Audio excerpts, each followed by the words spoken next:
So, Brad, why are you ridiculous? Because I'm eating a donut?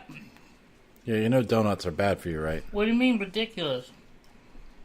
Are you? I mean, look at you. I'm trying to figure out whether to be offended or not. No, don't be offended. Offended, we're friends. Offended? Yeah, don't be offended. Don't be unfriended? We're friends, Brad. I wouldn't say anything offensive to you. Sure you would. I gotta lick the donut gravy. Yeah. Don't say donut gravy. That sounds disgusting. When you say donut gravy, it sounds like some sort of disgusting innuendo. And I love how you wait till we start recording to always want to eat. Donut gravy. Yeah, I'm sure the audience loves hearing you smack. You can edit it out, right? Gross. No, well, you're not funny. What do you mean? Then how are you laughing every week? It's my survival tactic. I thought I was funny to look at. Yeah. Yeah, that only lasts for so long. At a certain point, it's just like, ew. Speaking of ew, this donut's all over Yeah. my hands. Yeah. What are you, an amateur? You got to know that a jelly-filled donut and is here's going the to thing. leak. I have to lick my fingers and hands all over to get the stuff off, but it's sort of worse than It's just also fun to watch. getting the jelly on everything. Don't. Everything you say sounds disgusting.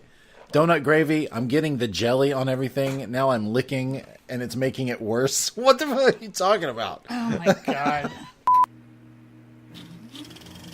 Okay, everybody, quiet on the set. Film Reverie, take 64. And right? action.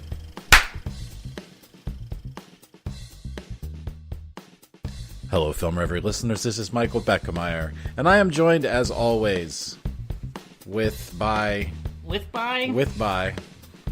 I never have figured out quite how to say that right. Balding Ewok. But, dude, listen, I'm annoyed. You gotta start every episode with, hello. I can't even do it. Hello, Film. See, Well, that's my voice is so That's why you're annoyed feminine. by it. Yeah. Hello, Film. I can't do it. Don't hate the player, hate the game. Hello, Film. Yes, it is. I have a deep voice. What am I supposed to go? So you don't feel bad? I'm supposed to go, hello, Film Reverie listeners. This is Michael Beckemeyer. I'm joined by Balding Ewok. Hey, hello, Mike. Yeah. That doesn't help my self-esteem. It makes me feel worse.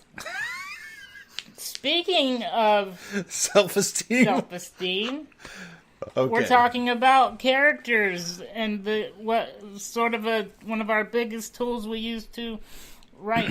So, in '94, when we met, we were at In a galaxy far, far in a away. galaxy far, far away, in an era far, far away. Lots of flannel. We were both aspiring at the time, and we both ended up in the same place at the same time at this school with our mentor, Cooj, who has been on previous episodes in the last couple of weeks, talking about, and he came to us one day and started saying, well, I have this thing for you guys I want to show you and teach you about. And he basically introduced the concept of personality types to us. Now, that wasn't a foreign idea to me at the time, because there are other kinds of things that give you personality types, like Myers-Briggs, which is the INFP, ENFP thing. Which is very confusing. And It is confusing because of the ENFP and INFP, yeah. but and it doesn't. There's just so many of them, and you have to combine them. And yeah, I think there's something like 20 different options. However, it's intimidating. It's very often really close. You know, when you talk to the person, you go, "Oh, I see where you're hitting the beats for an INFP or something like that." And then there are people that do astronomy. They're with the I think it's astrology. Astrology. I'm the Leo. You're the Sagittarius. Which blah blah blah. Is complete. Well, based on your birthday, it has nothing to do with how you act or what. Right. Nothing. So I am a Leo, and I've looked at the Leo thing, and depending on which version of the Leo I read, Exactly. They're all just vague enough that you can. Fit I'm not talking about the what's they called when your horoscope. I'm talking about the description of what a Leo is. It's By in the there. way, I don't want to poo-poo that.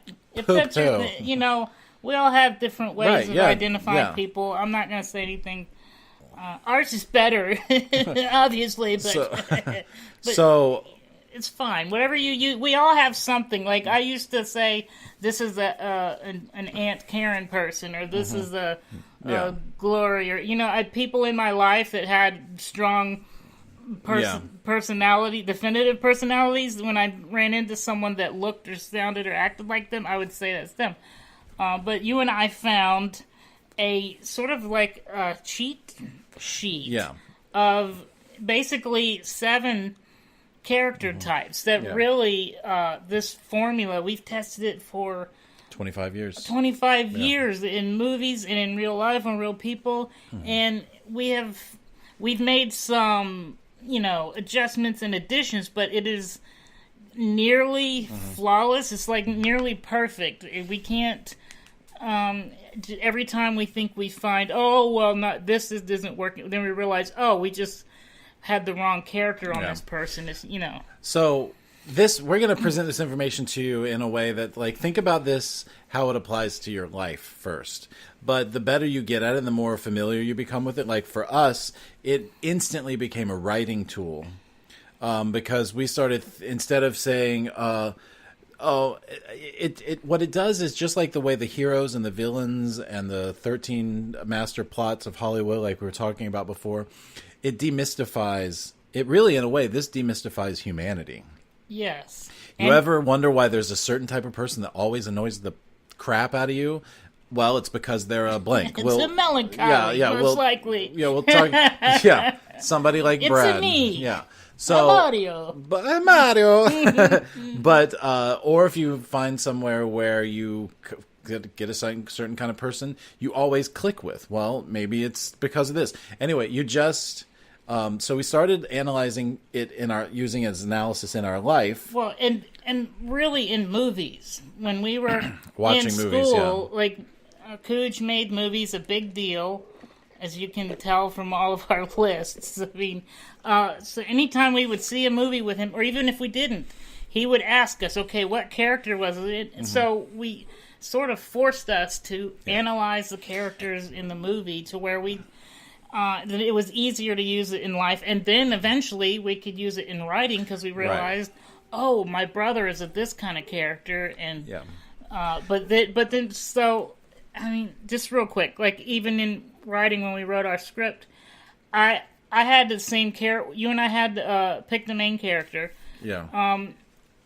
And to me, it was like my father, but to you, it was like your brother. Right. But because we both knew, it's this character type, you and I both could write that character and recognize it because we knew those character traits matched, even though they were different people. Different people, and what we said is like it's like your dad or it's like my brother, except toxic. Right. And then we were like, so it's not like saying every movie you see has the exact same people in it, no matter what.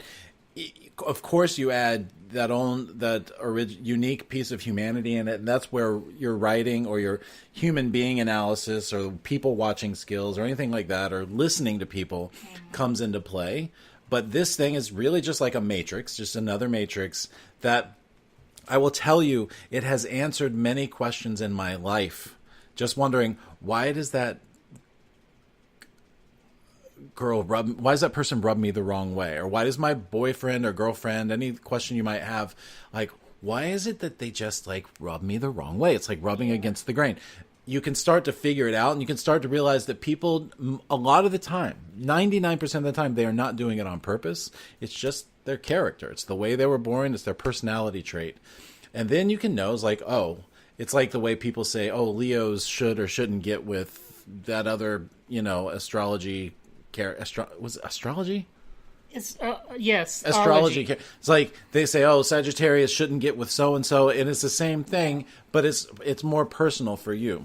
Yeah, I'm technically a Sagittarius, but there are things in it that don't really fit, like a klutz thing. I'm not really a klutz. I'm just. I saw you break your knee disabled. playing with my dog. But that's just broken.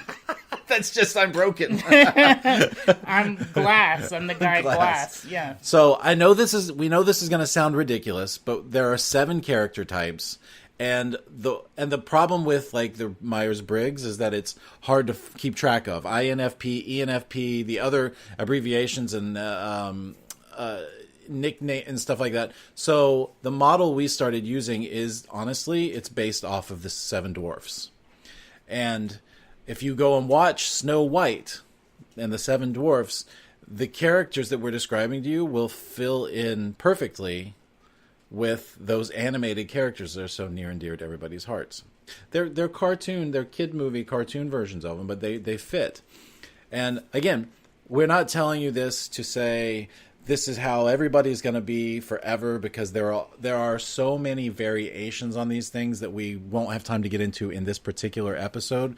We are going to give you the basic brushstrokes, like the first thing that we learned when we first got the thing. And then we kept talking about it and thinking about it and obsessing about it and blah, blah, blah, blah, blah, blah for years and years and years and years. Yeah. And now we have a very complicated, complex way. And honestly, it's so ingrained in me now.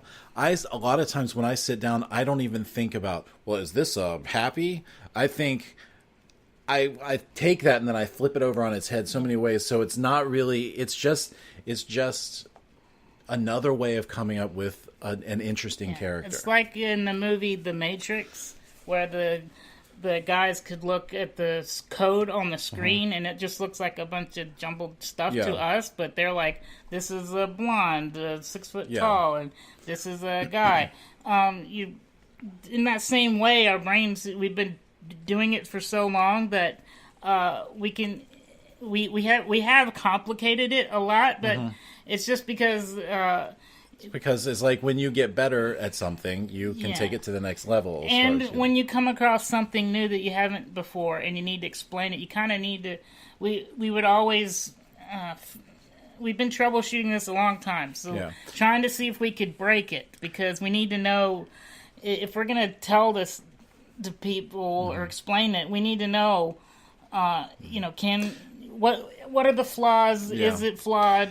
And it's hard because I know that it's going to sound like we're summing people up very easily, and where are people's unique, original, like internal, like personality and stuff like that. We're saying it sounds like we might be saying that people aren't really thinking for themselves; they're just driven by some inner thing, and in a way we are, but at the same time, it doesn't really matter what a character is or a person is, because everything that happens to them in their life does add up to create that unique version of themselves. They're just a unique version of that character. Everybody's their own unique self. We're not trying to sum people up. And we know that this sounds like maybe like a possibly oversimplified or overly judgmental. Like a lot of the, when we'll talk about it, but some people don't like to hear themselves summed up as, I'm a this, and you like this, this, this, and this. So it's hard to tell for yourself kind of what you are sometimes until you get better at it. It's easier to look out and see other people. And the other thing is, we have lists of all these traits that fit people like this. But you could go through it and maybe half of them don't fit you specifically. Yeah. But, a lot of them do. But it's just a way of... we use it as a writing tool. But, yes, it does help us predict behavior. And we know how... Knowing what people like and don't like because of their personality. In general. We know how to approach them and, how... This works as a negotiation tool. It works as a helping get things... helping communicate what you want to someone. So a lot of times what you get stuck, well, not you, but we get stuck saying me in this certain way. And then if you're talking to somebody who doesn't speak your same like language, they don't get it. Yeah. But if you know how to talk to them in their language, it can help them understand what you're saying, even though you might even actually be saying the same thing. For example, the melancholy, which one of the characters we'll talk about, the language of love is criticism. Yeah. Right. Here, let me tell you what's wrong, so now that you can be better. now I see it. You're in love with me. Because I get nothing but critique from you. And critique is a polite word. Yeah, but I like to think that it's an equal exchange of... Oh, yeah, sure. Well, actually, it's more from me. Yes. So, because I will avoid criticizing. Yeah, because you're a happy, and happies avoid conflict. Yeah. Yes. So, okay, so we're just going to go ahead and start. And we realize this sounds ridiculous, and we know you're going to have questions about it. That's why you need to, number one, download our little document that we have uploaded onto the site. How are we going to do that? Are we going to have them subscribe to the newsletter still? Yes. But, okay. I might... At first, we're going to do the subscribe to the newsletter, but I'm probably eventually just going to make it downloadable. Okay.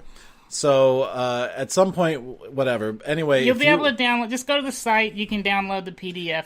If you want this one sheet, so what we're about to talk about is a very complicated thing, but we've got it broken down into one sheet that basically breaks everything down very simply for you. So, go to our website.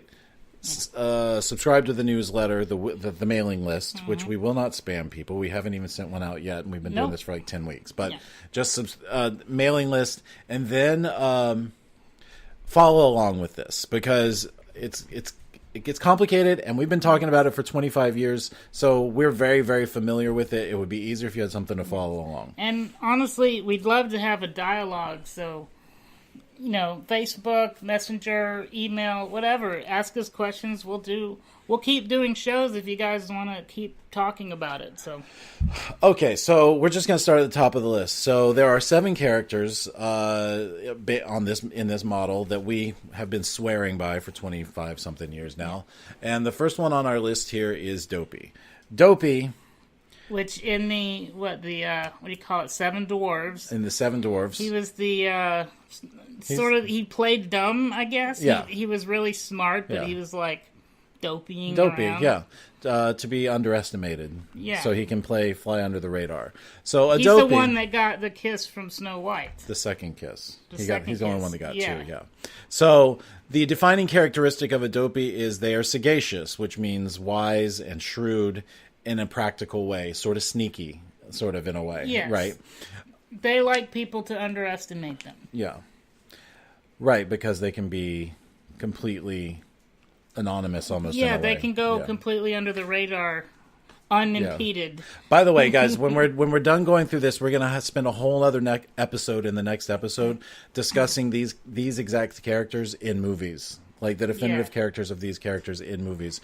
So it can help bring it to life a little bit in your mind. So do we want to talk about, how they are and how they talk and all of that? Yeah, I'm just going to go across here where it says what they like, what they do, how they react to things. For example, the Dopey, or the what do we call it?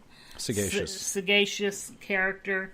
They are slow, soft, and guarded, informal, and one of the most important things you should know in a way to recognize them is they're introverted. Yeah, they are generally quiet. Yes. Yeah, and so what we have here is their vocation is like how they operate. They operate by doing good. They're not necessarily charity people, but they latch onto a cause or a person that needs help.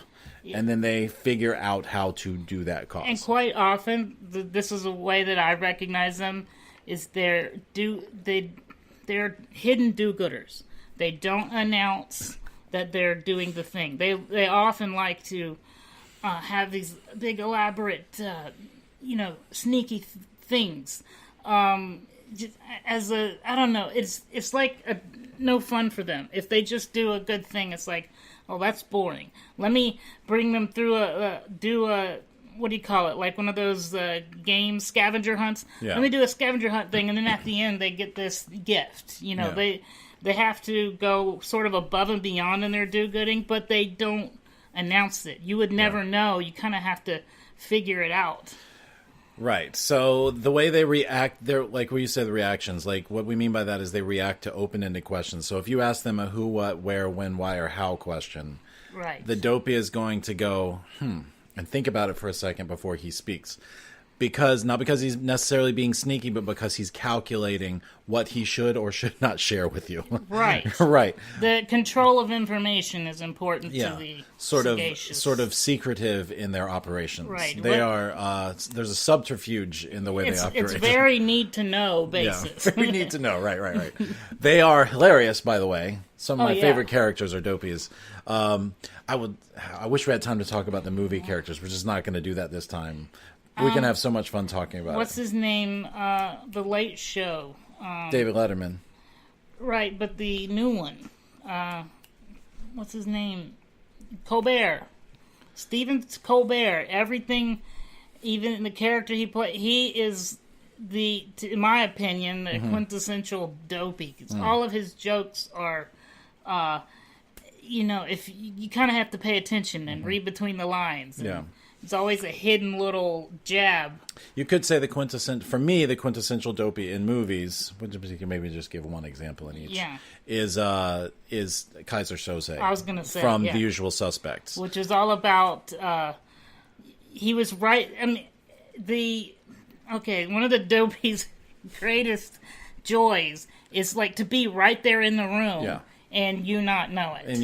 Right, yeah, right. I'm the guy, but I'm making you look over here. And then not only that, but as I'm leaving, I left enough clues so that you figure it out right as I'm getting away. Right. Because it's not worth it if you don't know that he got away with it. And the reason they're able to do that is because they're extremely high self-esteem. Yes. Their self-confidence. They think it's in a way very arrogant. They go look, I can pull this off. Just let me go in here and just run my mouth a little bit, and Which is why they don't need the recognition, like for being a do-gooder, or even the Kaiser Soze moment. He would have been just fine if the guy never knew. Right. It's just the extra little that he knows. Yeah, he knows.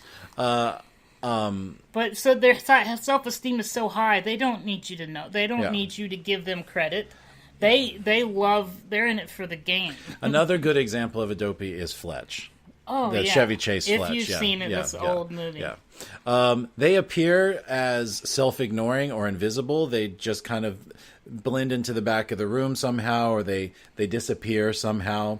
In fact, if you've seen The Usual Suspects, the way Verbal Kent is in the jail cell with them, it's like there's a whole 5-minute scene before he even speaks up, and you don't even realize he's there at first. The whole hiding in plain sight is the sagacious dopey's MO. Right. So every one of these characters hides as another one of the characters when they are stressed or under duress or in a social situation or uncomfortable or worried or performing somehow. So the dopey hides as a sneezy. Right. Which we'll talk about now. So sneezies. In the Snow White. In Snow White, he's the sneezy one. He was the one, he always had a cold or whatever. Yeah. But he was the, poor me, poor you, you right. know. Think Brad. Yes. So a sneezy is melancholy, low spirits, and sadness. Now, we know that if you are a sneezy out there, you don't like to be described this way. Yeah, that's insulting. A lot of sneezies feel insulted when we tell them you're melancholy, your spirits are low. Melancholy is better. I can handle that better. Yeah. I can sort of agree with that, but sneezy is insulting. A classic sneezy in movies or cinema is Woody Allen. The Woody Allen plays the sneezy character, neurotic, worried, over. Well, you know, did you eat yet? You know, the Woody Allen thing. It's just that's a sneezy. Is Paul Giamatti isn't Paul he? Giamatti too? Yeah, he's like the sneezy we all know. Yeah, the sneezy we all know. The sneezy's approach to life is that they are a self-improver. Yes. I will tell you, in the time I've known Brad, he has studied. Brad, by the way, if you don't mind me saying so, is a high school. He quit high school. Not because he didn't like learning, but because he was like, it's kind of a waste of time to go sit in all these classes, blah, blah, blah, blah, blah. I'm just going to study on my own, take my GED, and then get on with my life at 16. I think were you like 16 or something? Skip ahead, yeah. You were like 16. I went right to Orlando Tech, like TV Yeah, college. yeah. So he has been a speed reader, The Secret, this stuff where he's worked on this stuff all along. He took Kung Fu, even though it's excruciatingly painful for him. He's constantly doing, like, self-improving himself. If I spend any amount of time on it, I'm going to learn. I'm going to absorb the whole thing. Yeah, and even now meditation, because I got you into meditation a little bit. Yeah, and he's read almost up like on a it. competition. Like Yeah. I have to be no more than you. I'm better at meditating than you. Namaste, bitch. You only do it 15 minutes. I do it for an hour. I do it for twice a day, though. That's true. So You're more so efficient. I win. I'm way more efficient. It only Yeah. takes me 20 You're minutes. in and out. I have a lot less problems than you, so it only takes 20 minutes. You have right. You put it into practice. Okay, so- I just waste a lot of time. So Sneezy or the Melancholy reacts to open-ended questions: slow, hard, spare, informal, closed, and introverted. So if I say, Brad, how do you feel today? Well, Terrible. several things. Yeah, there's no one-word answer Not with sneezes. happy, but not miserable either. So See when- how complicated So that when was? we say hard, it doesn't mean It's doesn't brutal mean truth is what yeah, hard yeah, means. yeah. It's brutal. I don't pull punches. It doesn't mean, well, it could work. It could go either way. Blah blah. It's like no, it's awful. Yeah. Things are bad, and they're gonna get worse. Like your Yeah. character will try and sugarcoat it and, Yeah. and not be brutal with it. Yeah, because I think positivity is important. Correct. But Sneezy, It doesn't. Melancholy thinks, just get it done. Get it out in the open. Rip off the Band-Aid. Just, I like how we have here in the self-esteem it says very low, not just low, very low. it's accurate. Sneezies, it's because it's why they're the self-improver, why they're the good buddy, why they try to, Sneezies are a perfect come-with guy. They're very loyal. They're very, they can be charming, too, because they hide as another character, which we'll get into in a Yes. second. They think they can be charismatic, but really it's just annoying. They can. A characteristic of the Sneezy is that they will notice things that are wrong and point it out to everyone. They can basically steal the joy Yeah. from a room. The party pooper. Yeah, the party pooper, and they're not doing it on purpose. They're not even trying to steal the joy. That's what I keep telling myself. They're trying to improve. They're just trying to make improvements. Well, you should do this. You should do this. Can you shut up, please? I'm trying to enjoy my life. But pointing out all the flaws. Quit pointing out all the flaws in everything because I've convinced myself that everything's pretty good right now. Yeah. Yeah, everything's pretty good right now. And then the Sneezy comes along and says, "Yeah, but you missed did, this did you and look you at this? missed Did you look at that." this? Yeah, everything was fine, except the a little too salty. When I take you when we go to tacos, you're like, yeah, this is not what I expected. And it's like, this is the best taco place I've ever been to. Yeah, well, they didn't cook the thing right. When you have barbacoa, you should have it like this. And it's like, Yeah. I can't. And Like I'm a barbacoa expert. right, little old Brad. The right way is this way. Like when we go to a sushi restaurant, they got to have the miso soup right, and they got to have the ginger salad yeah, right. sushi. Oh God. And the crab, if they don't have the crab sushi done the right way, if they Yeah. got like a chopped up little salad thing, it's like, no, this is not the right sushi. I'm scared to go to sushi with him because yeah. I'm scared to recommend a sushi restaurant. I'm a sushi snob. Anyway, so they appear as, and we just described it as the squeaky wheel. That's the perfect way to say it. The squeaky wheel. That's also insulting because it sounds. Did you hear all the bad things you just said about yourself? Yeah. There was a time where on the list it said whiny, and I had to take some time to really think. Yes, I've heard my voice recorded, and I understand that. Yes, I do sound. Yes, okay. Yeah. But I'm not going to say that every melancholy is Right. but I think to most of the world, Yeah, we do sound well, whiny. squeaky wheel. It doesn't mean their voice is annoying like yours. It just It just means they're the one that's going to go, yeah, but this thing over here is wrong. Yeah, This thing over here is wrong. It's not cooked quite right. You could catch a disease if you do that. Exactly, yeah. So they hide as under duress or stress, or in social situations in nervousness. They hide as the sleepy, which is, and here's the sleepy. The sleepy is known as the charisma. The charismatic. Charming and appealing. Superstar. The light shines on them when they walk into the room. Right. They need everyone's attention. Right. So think somebody like, what's a famous, Will Smith.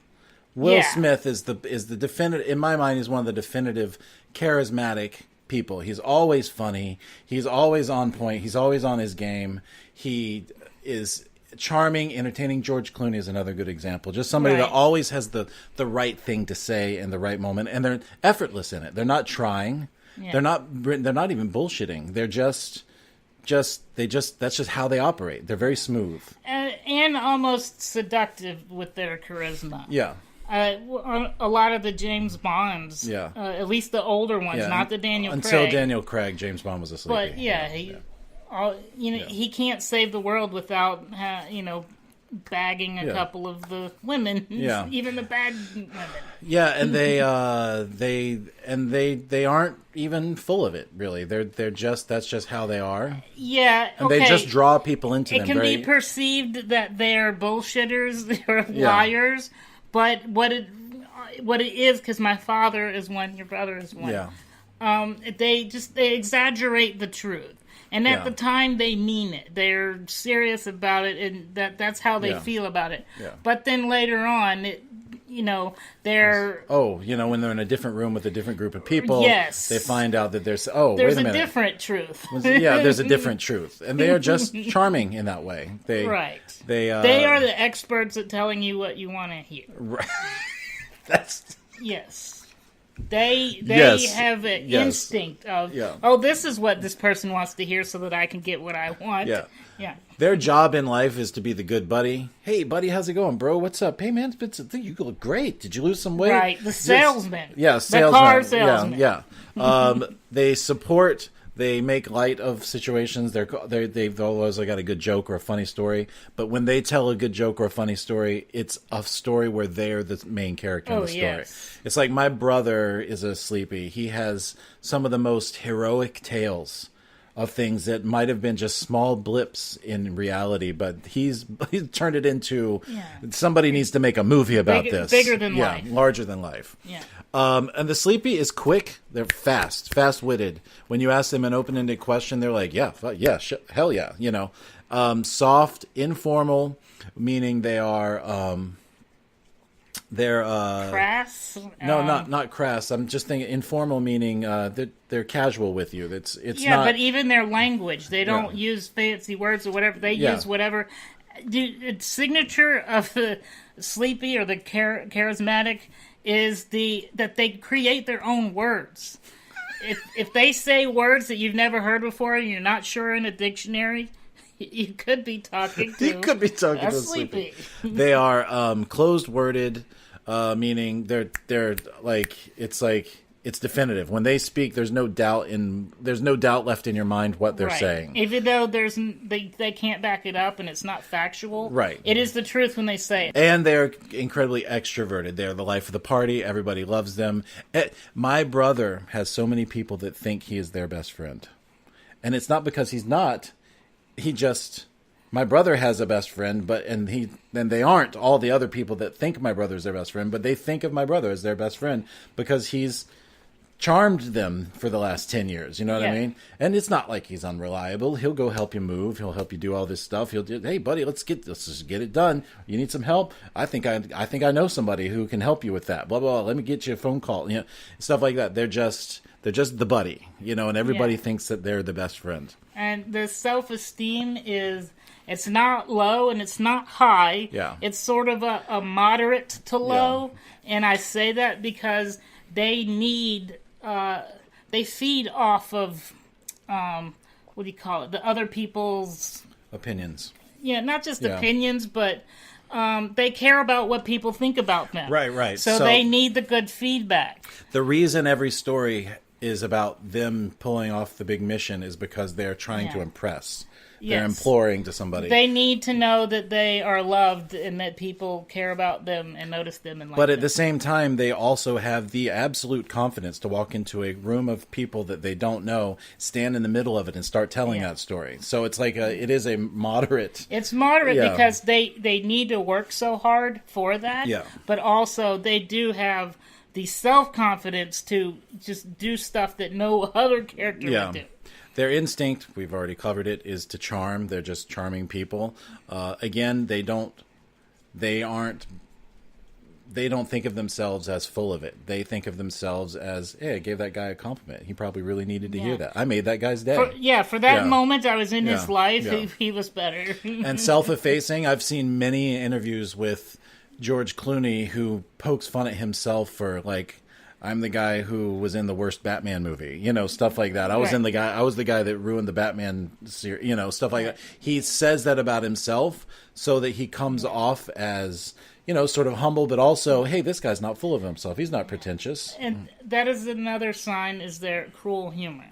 Yeah. They are the Sleepies are the ones that created that whole bro language, like our language where we make fun of each other and what do you call it, roasting? Yeah. That whole thing that was created by the Sleepies, the charismats. Except I'm not kidding. Brutal humor is the charismatic language. I'm not making jokes when I say those things about you.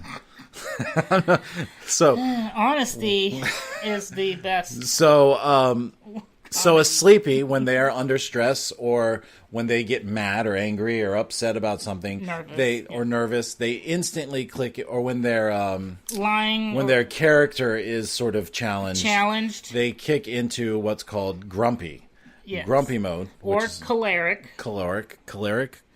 Yeah. So the grumpy character is caloric and hot-tempered. I'm trying to think of a grumpy in movie. They're the warrior. The warrior. Is another way. People, one of the samurais in the Seven Samurai, that's grumpy.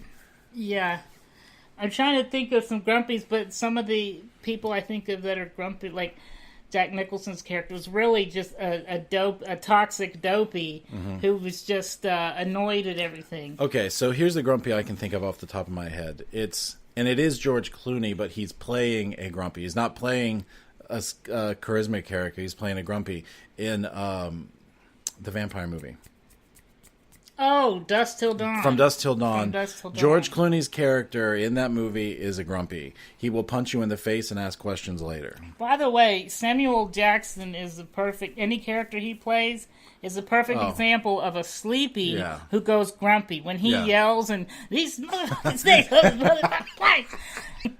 they speak English in what? What ain't no country I ever heard of. Right. That whole magnanimous speech in Pulp Fiction, it's a sleepy going grumpy. Yeah. All right. So grumpy. The grumpy is choleric and hot-tempered. He's a leader and a warrior. They punch first and ask questions later. Right. So when you ask them an open-ended question, like a who, what, where, when, why, or how question, they are quick, hard, formal, and spare, and they are also extroverted. They will not hold back. Right. They're out there in the middle of it, fighting off with everybody else. They're the brutal truth person. So like the sneezies are brutal truth, but low self-esteem, introverted. Yeah. Grumpies are brutal truth, but extroverted, and they don't care what you think. And when they tell you the truth, it will hurt. Yeah.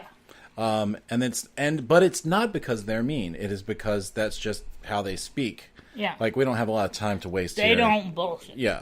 We don't have a lot of time to waste here. I'm just going to tell you the truth. Blah.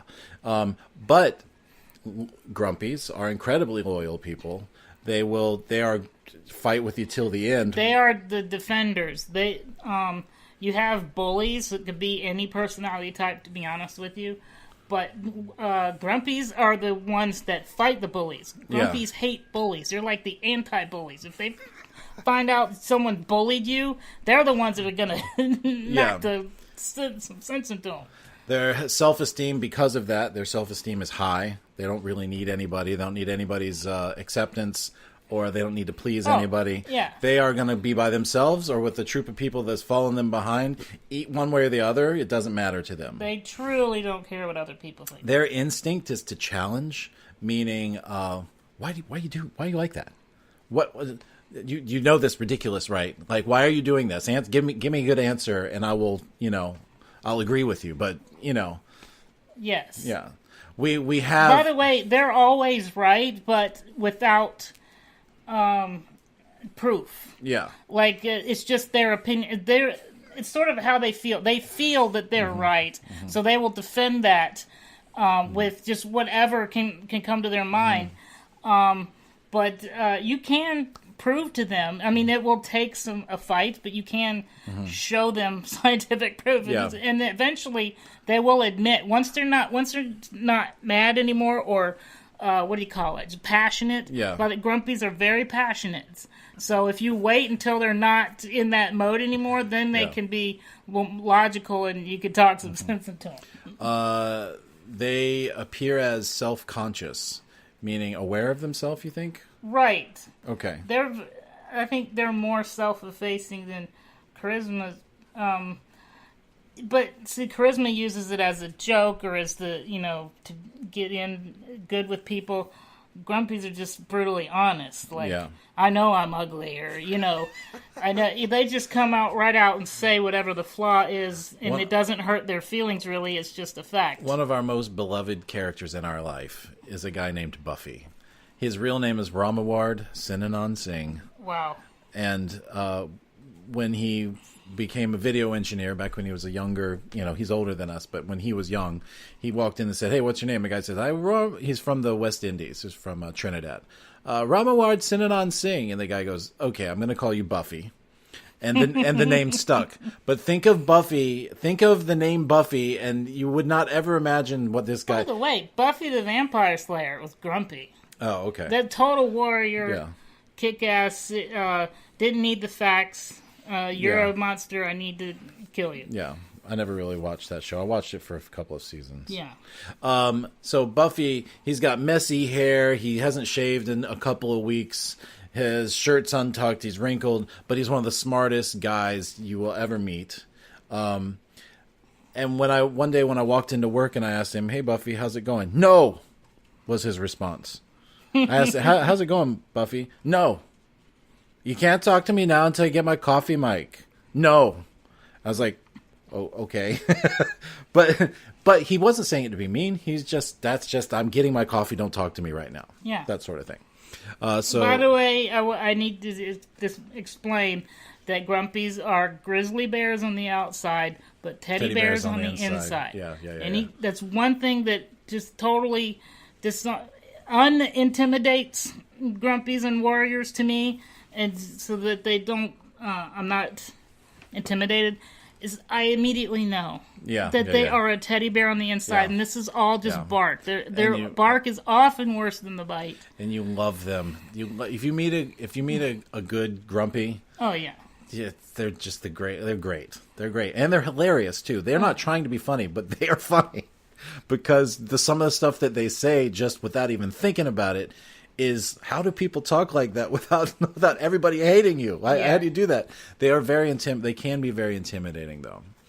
So when a grumpy gets stressed, under pressure, or challenged in some way, they hide as the doc. Yes. That's what we're going to talk about now. And it shows up as they give lists. Yeah. Like my stepmother, and every time she got mad at me for whatever it was, I would immediately get the list of the 100 things I've done in my entire life that were wrong. And this is you 101. did this, that. Why you did that? Well, I already corrected that. I don't do that anymore. And then, why are you bringing that up? They go doc on you. They have that list, and they will nail you to the wall with it. Yeah. So a doc is the pedagogue, or the teacher. What we have here is the master. I mean, he's the master teacher. Most doctors. That's why we like the word doc for them, because they're most of your teachers, most of your medical students, your actual doctors, the PhD people. If you've listened to our podcast in the last couple of weeks, our friend Cooj the list person is a doc. the researcher, The teacher, has all the facts. Right, the teacher, the documenter. I forgot to put input here that the sneezy will interrupt. Oh, I did that several times just now. Anytime anyone's listened to our podcast, they know that you interrupt. Right. Right. So anyway, I interrupted you to tell you that you interrupt. Great. Right. So the doc here is a master teacher, documenter, like the list, the 21, the 13 villains, the 13 Hollywood stories, the only 13. He's gone through and he's watched every bleeping movie known to man, and he's good. Yeah, they fit into 13. List of Researched 13. everyone else's lists, found the flaws. Yeah. So the doc, when asked open-ended questions, will respond slow, hard and definitive, formal, and guarded. Yes, and they are also extroverted. Yeah, very extroverted. So they like the acclaim. They're the ones that always correct you and say, no, it's Dr. blah, blah, blah. Yeah. Make sure you understand that I am superior. Yeah. Right. And it's because they have what is known as they have a low self-esteem. low self-esteem. They won't admit it, and they don't believe it. And No, they like to refer to it as a fragile self-esteem. which fragile is correct, because if you like a grumpy who will challenge, oh man, if you challenge a doc on their facts, Yeah. oh man, They have the facts straight. you're in for a 3-hour lecture. Dissertation. Yes. A dissertation on how you're wrong, and here's why. I'm going to give you 1,000,000 points. Yeah, here's the books I've read, and here are the quotes. I'm going to hit you over the head with all these facts so that whether you know about this or not, you're going to be so blindsided by, numb to information, you won't know what to say next. Right. Right. They are constantly quoting their resume. Well, back when I did the so-and-so, this, I spent 20 years doing research for this and that and this and that, right? And you say, yeah. You said, well, based on my 20 years of experience, I know about this and you don't. You should let me explain this to you. Most of your scientists, your mathematicians, they're all docs. Yeah. So a doc in movies. What's a good doc in movies? Morgan Freeman. Oh, Morgan Freeman, yeah. He is a doc in every movie. Even when he plays God, he's a doc. Or even, you could say Morpheus from The Matrix. Oh, Morpheus. Yeah, Morpheus from The Matrix. If you've seen it. Yeah. I realize it's from the 90s, and millennials may not have seen it. It's from the 2000s. It's the Bullet first time. one is in the 90s. Yeah, 99.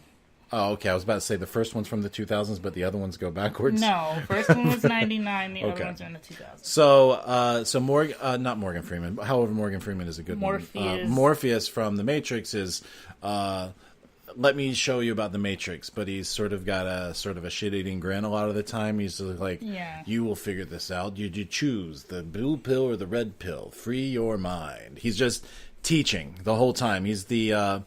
Or even Obi-Wan. Obi-Wan is a doc. Obi-Wan Kenobi. Obi-Wan Kenobi Most is a doc. of your mentors in any movie, the mentor that comes in and helps the hero, it's usually the doc. Or the because pedo they're teaching, except for Miyagi. Mr. Miyagi is a bashful. Yes. Yeah. Which we'll get to. Yeah. Oh, after right. this. We skipped forward. We Sorry. have two more. Right.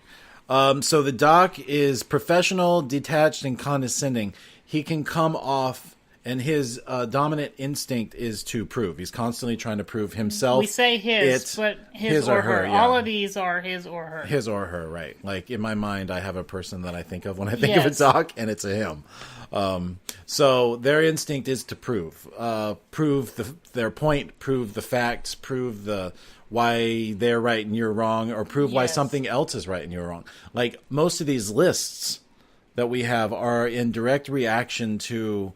our friend Cooge trying to prove to us that there's only 13. Yes. He's like, I can do a list of 13. He's figured out. And me being a sneezy, pointing out every flaw over the years, I have pointed out all the flaws, and he has reworked the list. Reworked it so that it's still... fit in all the flaws that I pointed out. Right. These have now been corrected to be more perfect. So, the funny thing about docs is they also... hide, lie when stressed, or under pressure as dopey. So Yes. when they're under pressure, they become the sagacious, sneaky. They think they have a sneaky plan. If they're hiding or something, or yes. But a lot of times they struggle with. They still feel the urge to quote the way Kaiser Sose sneaks in and out, nobody ever knows. The doc wants to tell you on the way out, I got you. Just so that you know, I want them to have something at the end of this so they realize it was me that got them, because that's like goes in line with my resume. Kaiser says they didn't need the guy to figure it out. Did not need the guy to figure out. Doc. But he did the whole hiding in plain sight thing. He left enough clues that he figured the dumbest person should be able to figure it. But that's the fun of it. But the doc is going to make sure you know. Yeah. Because he wants to teach you a lesson on his way out the door. So you know if you their way. Yeah. That's how you know a doc. They're always teaching. Yeah. And whenever they play dumb, whenever they say I don't know, you can. I mean, I don't want to say they're always lying, but if you know they're a doc and they're playing dumb, or they say I don't know, be suspicious. I don't know if I've ever heard a doc say I don't know. Because they don't like to admit they don't know things. I've heard Cooge say it with a smile, meaning, I don't know. Right. You know. Yeah, he didn't mean that. You do know. You're enjoying this much. Yes. So they hide as dopey, which we already talked about, which is the sagacious, wise, in a shrewd and practical way. So there are two other characters, the happy and the bashful. Which, interestingly enough, they are each other's opposites. Yeah, so the happy will hide as a bashful, and the bashful will hide as a happy. So we'll talk about the happy first. The happy is known as the sanguine, cheerful, and hopeful, feel-gooder. They like to feel good. They like to control the environment. Hey, can I be the perfect host for you today? Get you a drink? Yeah. So that's why you were confused when you moved in here, and I didn't dote on you by hand and foot. I'm like, you're in the inner circle now, so you get to see how things really are. You deal with yourself. I sort of enjoy that we don't have to say hi to each other when we come in the door. I love it. It's just like we don't even give each other eye contact. It's just like, I know you're here. You know I'm here. They're environment controllers. So they want to make sure everything's just right. They want to make sure people are happy when they walk in. They're perfect at they're great at throwing parties or organizing events. I want to be clear. Like that. When we were talking about you are not, because you are aware of your nature. In all of this stuff, we're describing people's uninterrupted nature. Like, if they're not aware of it, don't try to be different. This is just how they automatically are. So you know that you're happy, so you don't let yourself fall into the trap of being those things, which is why you don't feel the need to make sure that I'm okay. However, before you moved over here, you would come by and stay for a couple weeks at a time to work on the movie. I did have to fight the urge to make sure you need a drink or anything. And you did cook food I cooked, sometimes. yeah. I haven't cooked in months. Almost a year. Well, I cooked the other day, but I put it in my drawer, and that's from share me. I don't share. You used to feel obligated to. Right. It's like, it's like my when I pack my lunches and stuff like that. That's mine. Anyway. So just to be clear, don't get confused when talking about Mike. Just did he doesn't act like a happy because he knows he's a happy. Right. So, but I do. I mean, I could talk for an hour about how I still am tortured by my happy instincts. So, Tom Hanks in real life, but in most of his movies, he's a happy. Yeah, Forrest Gump is a happy. Tom Hanks, Steven Spielberg is a happy. And so we'll talk about those things at some point. We'll get into all that stuff. When a happy is asked an open-ended question, they are slow, open, formal, very wordy, as in I do about 75% of the talking on our podcast. Stories. They love telling stories. You've heard me tell stories in this show, and I'm not telling stories because I know I'm a happy, so I come up with a story. I just naturally, that's how I make my point, through analogies or parables. You don't have documentation and facts like a doctor. No, I have emotional tellings. Yes. Here, let me put a story to how I feel right now so I can make my point. Yes. And then I get nothing but blank stares and crickets back because people are like, what's with all the feelings? You could have just said you were sad. Right, you could have just said you're sad. So wordy, very talkative, very wordy. Something you cannot get them to shut up a lot of times. And extroverted. It's interesting about Very Happy's. extroverted. You are never in the house. It's funny about extroverted because they do hide as bashful, which are introverted. So which they have their moments. You had a period in your life where you were just all bashful all the time, but you weren't yourself. You weren't happy. And I am And now. you are now. So self-esteem is average. They are helpful. I'll be there. How can I help? Is their instinct is like to help, overly helpful. In fact, they control by helping. Yeah. Let me help you here, and then they do it. They will go off and do it their way. They're the gift givers. They buy everyone gifts, and they say, "Oh, you don't need to buy me something." But honestly, if you don't also buy them something, they feel like maybe you don't like them. Yeah. Or it's like, man, look, I'm trying to be a good friend to them, and they don't even think of me as a... And they take it personal. They do take things personal. Yeah. I resist the urge, but it just happens. I just take it personal. So average self-esteem, meaning Happies will do a lot of these things. But in the end, they do stand on the edge of the cliff and go, did anybody notice? Yeah, How did people... Their emotions are on their sleeve. Emotions are very much on their sleeve. The one thing I've really noticed about all Happies is they feel emotion strongly. Whatever the emotion is, it's stronger than what other people are feeling. I feel everything. Yeah. So they appear as self-confident, which I've come into that a lot more later in my life. When I was younger, I was very withdrawn, and I was not very self-confident at all. But nowadays, especially when I'm in a room of people and I get going and we're on our podcast, I've gotten actually over the last, 7-8 years of podcasting and teaching and all that stuff, I have found myself feeling more self-confident as I do things. It's experience. Yeah. So when Happies are under pressure, nervous, not sure of their surroundings, lying or sad, they kick into bashful. And then the bashfuls are reticent, restrained in expression. Sometimes you can be in a room you will be in a room with a bashful, and you will not get a word out of them. You won't even know they're there. It doesn't mean they don't like you. It just means they didn't have anything to say. The two characters that are always in the corner, when there's a bunch of people in a room, a party, a gathering, whatever, the two characters are the bashfuls and the sneezies. They're in the corner hiding because they're uncomfortable with all these people. So they're bashfuls are introverted. Very introverted. Bashfuls are observers. They like to caregive. They are like they will take care of you. They are people that will if their friend is sick, they'll take them some soup, leave it on the front porch, and go. That's the part where they show up as Happies a lot. Yeah, they are quick when they're asked open-ended questions. They are quick and guarded, immediate, and confident with their yes. Yes.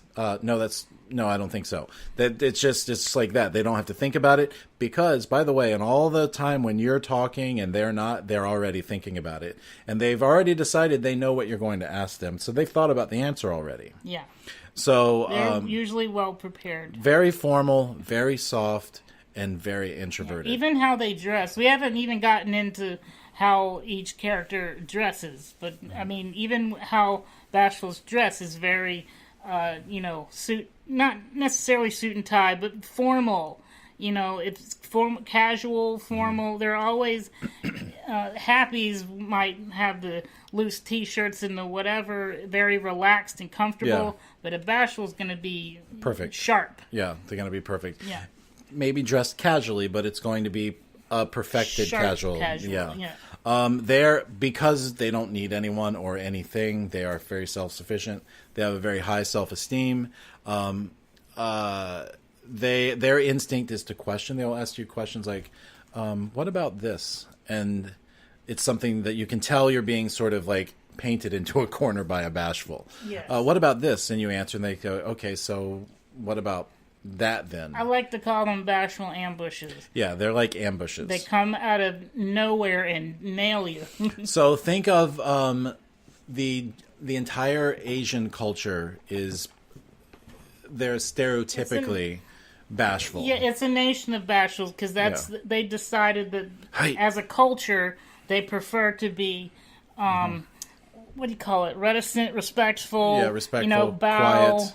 Yeah. Polite. Polite. They just said, as a nation, this is how we want to be. So, if you think of a bashful in the movies, the one we talked about earlier was Mr. Miyagi. If you notice how Mr. Miyagi, he's polite, he's respectful, he's not withdrawn. He just sends Daniel-san out to, like, wax on and wax off without explaining why, and then he ambushes him with some attacks. Like, he goes, wax on, and then he throws a punch at him. Wax off, and he's like, oh, wait a second, I've been learning this whole time. Ambushes him with the teaching, too. Yeah, I got Miyagi'd. Yeah, I'm not telling you that wax on, wax off is teaching you something. Right. You just gotta respect me and learn. Because a doc... Bashfuls are so big on respect. If Mr. Miyagi was a doc, he would have been explaining the whole time on how the wax on, wax off is... This is how I'm teaching you how to swipe, to block a punch here. Like, the wax on, wax off, that's blocking a punch. Yes. You know, go wax the car. You know, but the bashful waits until you respect him, and then he will let you know. Or respect his process, or his line of thinking, Respect their privacy. By the way, bashfuls are the biggest on privacy. Don't tell their secrets. Respect their privacy. Otherwise, they'll poof. You will never. You will pay. Yeah, because ninjas. Dude, the guy from Assassins. The guy from Taken. I have a very special set of skills. Bashful. You took my daughter. I have a special... You have one warning. Give my daughter back now, and everything will be fine. Otherwise, you will all die. Right. That's Taken is... Liam Neeson is like the bashful assassin. A lot of your assassins and snipers are bashful. Bashfuls will come off as self-conscious. Meaning very, like, again, with even like you were talking about the way they dress. Yeah. It's just so because they don't want to draw attention to themselves in any way. Yeah. Where a bashful might think their dressing may be risque or a little, like, you know, naughty or whatever, it's normal way of dress for other people. Like, you know what I mean? Like a charisma or a sleepy is just show as much as you can. Yeah. You know, and bring love people me. in. Love it. Enjoy. I want everyone to enjoy. You don't need to pose when you do that. A bashful's like, no, only the person that I respect will get to enjoy this. Yeah. So, and they, of course, when they're under pressure or performing in some way, they hide as happy. So they go into the sanguine mode where they're like, "Oh, hey, how's it going? Very talky and bring you some soup." But chatty. it's when a bashful does it, it comes off almost as nervous chatter. Yes. In my experience, when a happy is talking, they're just like, "Here, I got this story for you. Like, you're gonna love this." Like, you know. And then 20 minutes later, they're still talking. It's so interesting. I knew a bashful once. I had a bashful student. Got the ambush phone call. And could not get her off the phone because I don't know why, but she got once she got comfortable with me, it was just the nervous of I don't know how to end this or if I should, you know, I couldn't get her off the phone. Yeah, she wouldn't stop coming up with. But Mr. Sneezy loves the attention. Oh, I did enjoy it. I did enjoy it. But it's interesting. Somebody thought they needed to talk to someone, and they thought of me. Right. My low self-esteem needed this today. Yes. But that's why sometimes it can be hard to figure out if someone's. Let me ask you a question: were you in love by the end of that telephone call? After the second one, the first one I was like, "Boy, this is weird." I'm experiencing feelings. She's the only one. No one else cares. So that is an info dump. I know we were talking fast. I know we were throwing a lot of things at you. That is the basic matrix chart on the characters. I want to say one thing, particularly about happies, like because I see the world through the happy filter. Just because you are a happy or someone is a happy does not mean they are always happy. In fact, happies can very often seem unhappy because their environment is out of control. By the way, when they're quiet and not talking or not smiling, when you don't see an emotion on their face and they're not talking, they are not happy. Right. So a lot of the happy is a lot of times, at least for me, this is my experience, feel very tortured because they are hopeful, but that hope has been shattered by other people not living up to the happy expectations, or to where things don't work out the way the happy had the story worked out in their head. Yeah. You know, so sneezies are the same way. Bachelors are the same way. Docs are also... They struggle on the inside because they just want to help people learn. They just want to. I have things I want to share with you, like that I can show you. I can really help you understand things a lot better if you just listen to me. But docs are very often, because of that, eggheads, sort of, and they come off as condescending, and people think, why is that guy such a know-it-all? What an asshole! Yeah, such a know-it-all. So they actually their thing that they're best at. Very often in life, the thing that you're good at, that is your like superpower, can also end up being your weakness. Yes. So the way a sleepy is very good at charming people, they can often come off as full of it, and they can actually end up with 20 best friends, and now everybody hates, and everybody thinks you're like some fake plastic They could maybe not get the job they deserve because they're so good at being charming that people don't believe them. Right, you must be. Nobody's that good, you know, that sort of thing. So it doesn't mean that the happy is always happy. It doesn't mean it's not some caricature version where we're just happy, like, you know. And a melancholy doesn't stereotypically always have to be depressed, but most often they aren't happy. Right. So, but they can have periods of happiness. Yeah, very brief moments of joy. In fact, we had a recent conversation recently where you were like, you know, I haven't had joy. I haven't felt joy in a very long time.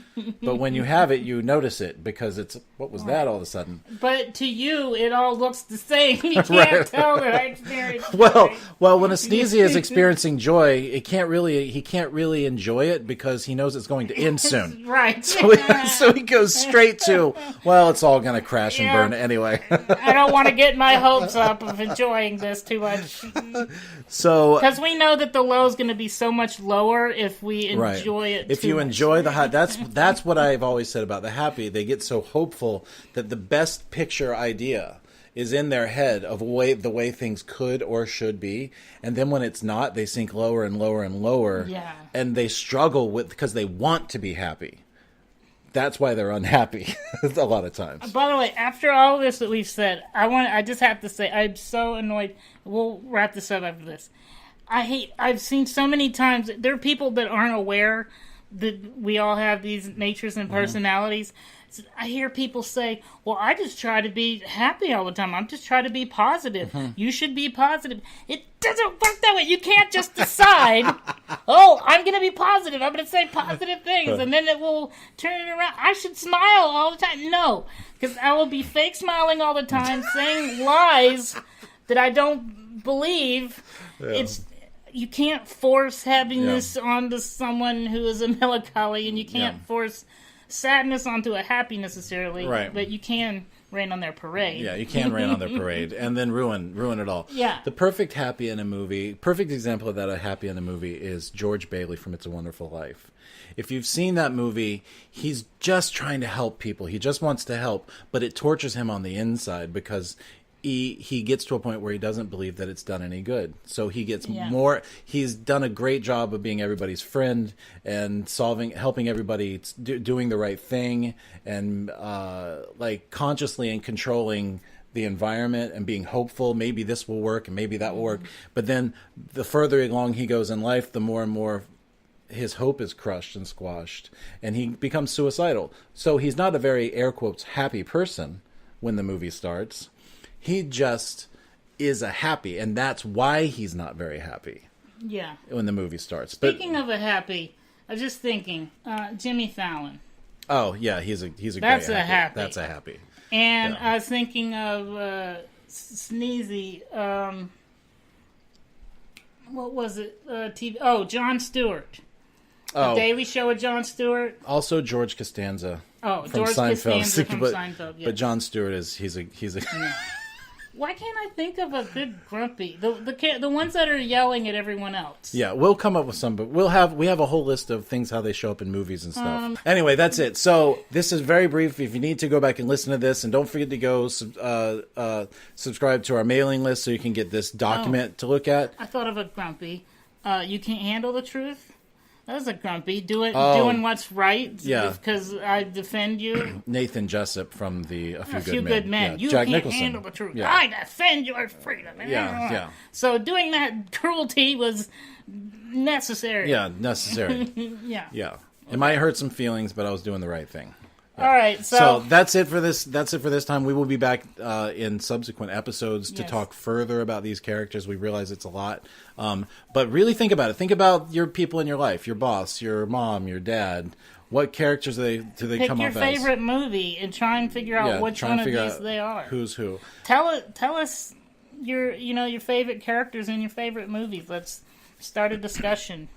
Email us, go to Facebook. And as you go further along with this, you hopefully will be able to use it as a writing tool so that you can start to develop lifelike characters. Yeah. The best feedback that my favorite compliments that we've gotten from our feature film that we are just starting to get out there to people is that our characters are so believable and strong and interesting. And not because... so it's not that we created people that are just like other people in your life, but our characters... What people have said, and I'm not really saying this about us, but what people have said about us is that our characters feel real. They feel like real people. And it's because we have spent years and years and years studying this. Yeah, so we think, like, that's what we wanted to hear people say. And we plan on doing a future episode where we'll explain how, from pre-production, from coming up with a story to writing the script, to picking our actors, and then to the performances on set, and even the editing, how knowing the character helped us get everything just right, to where we didn't have to get a perfect actor because we could cast someone who was close enough to their character that if they weren't the best actor, at least their nature could carry on the lines in the character. So we will take a special episode, and so we can break down how you can not only pick your character for your story, but also to find that person to fit the role, because you now have a system. Instead of having to think or feel your way through it, you can now put a name to, this is the type that they are, and it'll just make things a lot easier and efficient, but also, most importantly, a shorthand. Yeah. This helped us so much in giving us a shorthand when we were writing, but also on set, because we could just say, the characters like this, they wouldn't say this, or you know what I'm saying? And so, when we were coming up with our characters, which we won't go into too much detail, but the way we thought about it is, this lady's a happy, but what would really run a happy through the ringer? Well, a sleepy, somebody who comes off as sometimes cruel and harsh, but charming, and really tortures that happy. So they kind of torture each other. So we weren't really casting our characters and our story as individuals, but since had a small film with not a whole lot, we needed to get the most out of the 3 or 4 characters that we were going to be able to have in our film. So we put people who were diametrically opposed to each other. And the way we were able to do that is, for us, is we looked at the chart and said, okay, well, a sneezy and a sleepy, they're like oil and vinegar. Yes. Oil and water. Oil and water, they just don't mix. And those two guys, they're brothers. And they live together, and they're stuck with each other. So we just thought of it like that. So instantly creates drama. For he and I, when we're talking about the characters, we're like, oh, sneezy and sleepy, that'll be interesting. So we already knew kind of what it was going to be like without even writing a single word. And also with the writing, which can end on this, I kind of took responsibility for the introverted characters and the melancholy characters. I was like, I know what the melancholy would feel and would say here. And you took responsibility for the happies. The talkative ones. The talkative ones. Because I can't. I get to the point. I cannot do all of that dialogue. But because I know I'm a melancholy, and I know I'm not good at that, that helps. Because then I can say, hey, I need help with dialogue with happy because I can do Doc's and I can even do a Sleepy because my father was a Sleepy. Yeah. So I know how charismas talk. Yeah. So you and I did the Sleepy character together. Yeah. But writing is so helpful to know what your own character is and what your strengths are in the character, so that all your characters aren't the same. You told a story in Film Reverie before, where with your first script, you didn't realize it until Cooge pointed it out. I think that all your characters were the same because they were all different versions. They're all different versions of me saying they sounded like me talking. So this is another way. This is why we think it's so helpful for writing. Yeah. Because you don't notice, you don't realize, oh, these are all just me. Yeah. But now we've given you a language that you can purposefully apply to your characters to make them different. Yeah. Yep. So that's it. Well, that's it for now. Yes, we will. We hope to maybe do some webinars in the future or something. Yeah, but really give about this. Give us some feedback. Let us know what you think if you like this stuff. Send us an email at filmreveriepodcast@gmail.com. I am Beckemeyer on all of the social media. He is Balding Ewok on all the social media. And until we see you again, go make something. The end. And cut. Film Reverie Podcast is a production of Super Mega Ultra Entertainment and is produced by Michael Beckemeyer and Bradley Kingston. If you're enjoying this podcast, please be sure to leave us a 5-star review in iTunes. And visit filmreverie.com to listen to past episodes, and be sure to click like or subscribe wherever you find us. That's it for this time. We'll see you again next week with another episode of Film Reverie.